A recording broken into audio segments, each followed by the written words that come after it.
Greetings, BookTube. I'm here today for a book haul for you. This is partially a haul of books that I have ordered recently, and then also a library haul. On the first, my library started doing contactless pickup or curbside pickup. And so I finally have gotten in some of my reserves that I've had on hold for ages. I've actually been to the library to pick something up every day so far this week. It's been lovely. Still waiting for the day when I can go in and browse, but that's going to be a while given that my small university town has quite a few cases of the coronavirus. So, yeah, it's pretty annoying. But at least the library is doing uh, the contactless pickup, so that's nice. I'm going to start with the library books that I have acquired, and then I will move into the books that I bought. So let's go ahead and get started. My first library book is Lab Girl by Hope Jahren, and this is for my community's One Read book, and basically it's just I don't know if you want to say program, but an event where the library is encouraging everyone in my community to read this book and then have a discussion about it. It's sort of a virtual thing because of, again, the coronavirus. What else is new? And so I've been wanting to read this for quite some time, but the only way I could ever get a hold of it was an ebook version. And I struggle with reading ebooks under the best of circumstances. So when the library announced that they were going to be doing this for a one-book community read, I jumped at the chance to get an actual physical copy of it. So this is from geobiologist Hope Jahren, who has studied trees, flowers, seeds, and soil, and this is her revelatory treatise on plant life. And it is also a celebration of the lifelong curiosity, humility, and passion that drives every scientist. So I think this should be a really great, interesting read. Given how much I love science and nature, I don't think this will disappoint me. And so I'm excited to get to this and then also to participate in the discussion that goes on around it for the people who actually read it. As much as I hate to say this, I'm not sure how many people will read this book in my community. Even though it is a college town, we have a lot of people who just don't read. So, yeah, that's kind of disappointing, but it is what it is.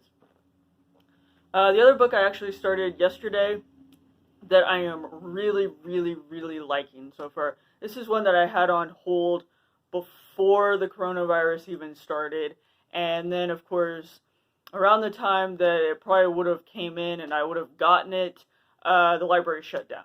So I've been waiting for this book now for like probably close to 3 months, at least 2.5.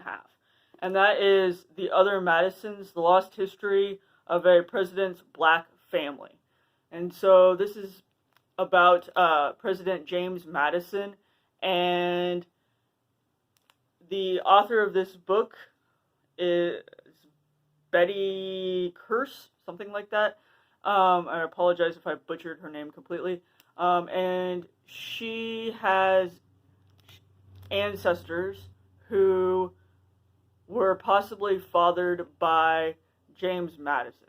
She is black, and possibly her ancestors are descendants of James Madison on her mother's side. And so this is her sort of memoir slash nonfiction look into the idea that James Madison had children who were biracial from slaves.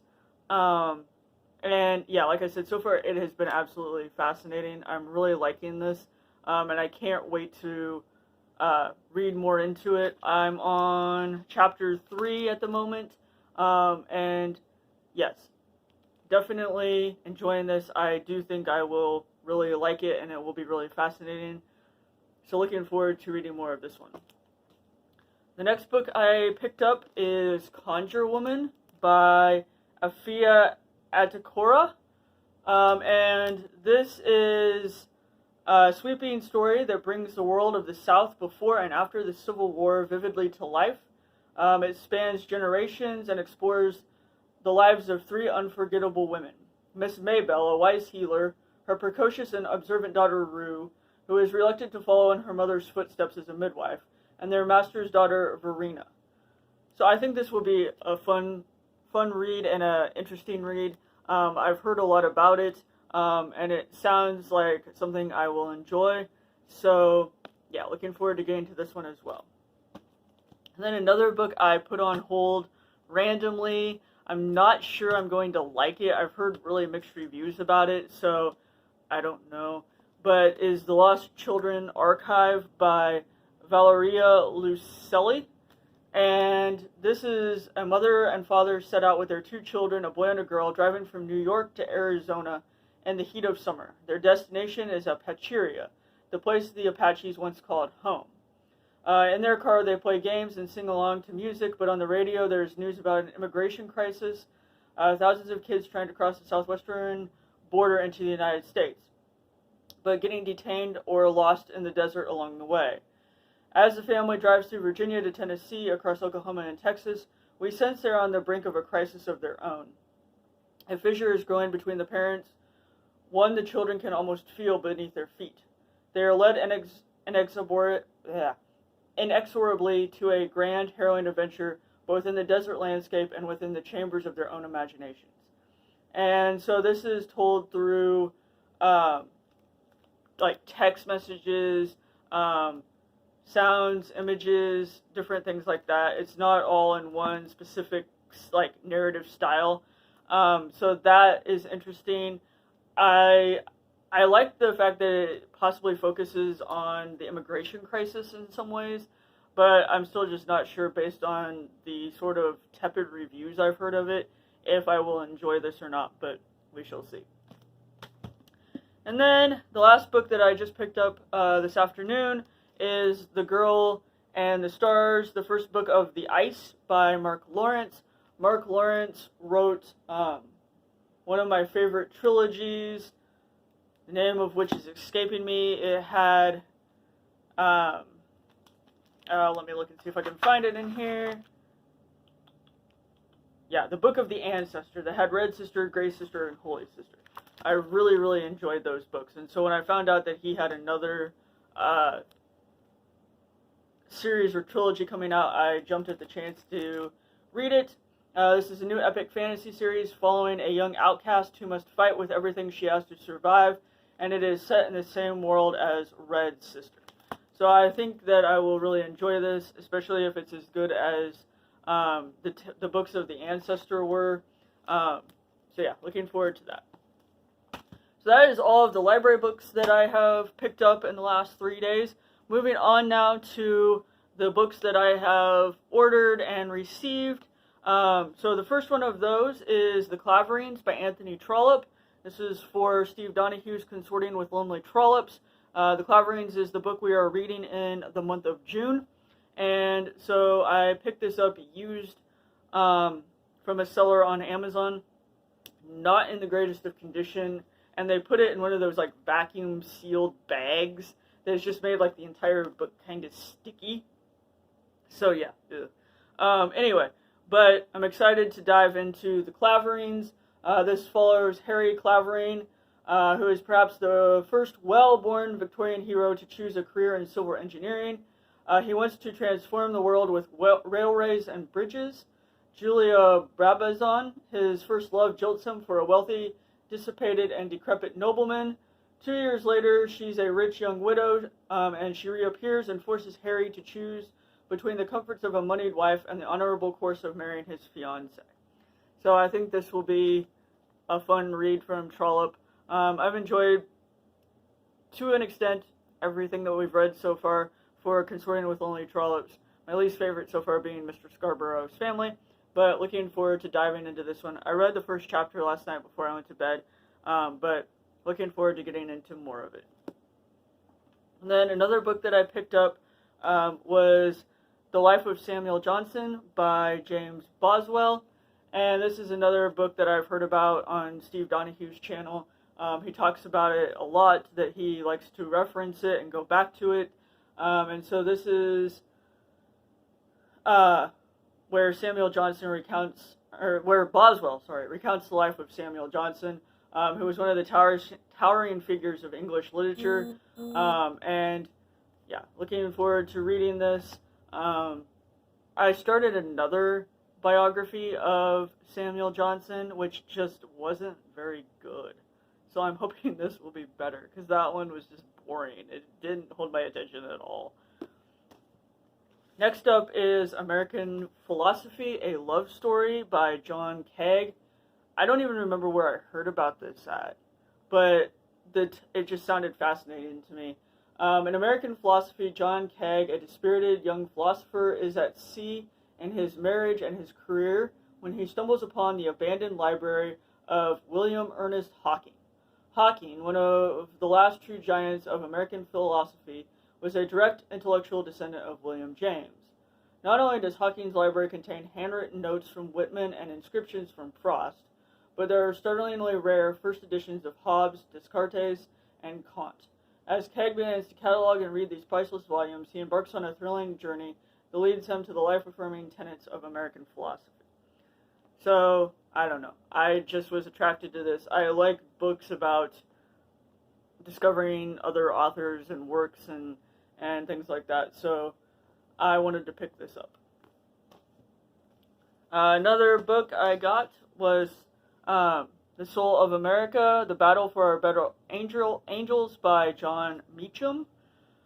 And so this is a discussion of how our current climate of partisan fury is not new, and Meacham shows us how what Abraham Lincoln called the better angels of our nature have repeatedly won the day over the course of centuries. So I think this will be an interesting nonfiction read to pick up. Another book that I acquired, I had mentioned in a previous book haul, but I hadn't gotten it yet, and that is God, a Biography. This was a book that Luke Hosh over at Totally Pretentious read for the Maybe Midrash Readathon, and I thought it sounded interesting when I watched his review, so I decided to get myself a copy. And this is essentially Jack Miles, the author, takes and writes sort of a biography of what sort of a person God would be, or what his life story would be. So I think it'll be a fascinating take on the figure of God. And then I also got another N.T. Wright book, and this is The Day the Revolution Began, Reconsidering the Meaning of Jesus' Crucifixion. So I am looking forward to reading this as well. This is another book that Steve Donahue talked about on his channel. He actually did a read-along of this for Maybe Midrash. Doesn't really give me a good description of what it's about, but I'm also looking forward to reading it. I'm still slowly making my way through N.T. Wright's The New Testament and Its World, which is a huge, huge book, but I'll eventually get to this one as well. And then the last two books I have just came in the mail today. The first one is The Goblin Emperor by Catherine Addison. This is a book I've heard mentioned on BookTube from a lot of people who read fantasy that they've all just seemed to really like. And Addison is coming out with a new book later on this year sometime. And I've always wanted to read this, but again, it was one of those books that I never could find a physical copy of. My library didn't have a copy. And I didn't want to read it as an ebook because I'd never finish it, let's be honest. So I bought a copy of it online, and this says, born of a marriage made only as part of a treaty, the youngest son of the emperor has lived his entire life in exile. Far from his father in the imperial court, he knows little of the rituals of the empire. He knows less about the deadly intrigue that surrounds the government and the court. But when his father and 3 half-brothers die suddenly, Maya is summoned to take his rightful place on the throne. For Maya, life in the capital is a bewildering daily test. He is surrounded by strangers, he has no way to know who he can trust, and before long he discovers his father and half-brother's deaths were no accident. The ship was tampered with, the crash was murder. So I'm looking forward to reading this one, hopefully before Addison's next book comes out, so I can pick that one up and read it as well. I don't really think the two are connected, but I still want to read this one before I read her new one. And then my last book is a graphic novel from Laurie Halse Anderson. This is Wonder Woman Tempest Tossed. It's illustrated by Leila Del Duca, and Laurie Halse Anderson wrote the young adult novel Speak, and that is still to this day one of my all-time favorite books. I read it for a young adult literature class in college, and I just fell in love with it, and she's known for writing a lot of other young adult books that take on some pretty hard-hitting topics, and she's been the victim of censorship from school districts and libraries quite a bit because of that, but I absolutely love her books, and not only are her books amazing, but Laurie is a standout human. So when I saw that this was coming out, I wanted to get a copy of it. And so in this, Laurie Halse Anderson is reimagining Wonder Woman's origins. And so this is a story about the refugee experience, teenage activism, and finding the love and strength to create change. So I think this will be a really great read, given how much I enjoy Laurie Halse Anderson. The artwork is very realistic. I never know what to say about artwork in graphic novels. I'm not that picky about it, I guess. But yeah, so that was the other book that came in the mail today, Wonder Woman Tempest Tossed by Laurie Halse Anderson. Alright, so those are all the books that I have acquired, both from ordering online and then also from the library, which is slowly phasing back into reopening. If you have read any of these books or would like to read any of them, please comment down below, and I will talk to you again in another video. Thanks, BookTube.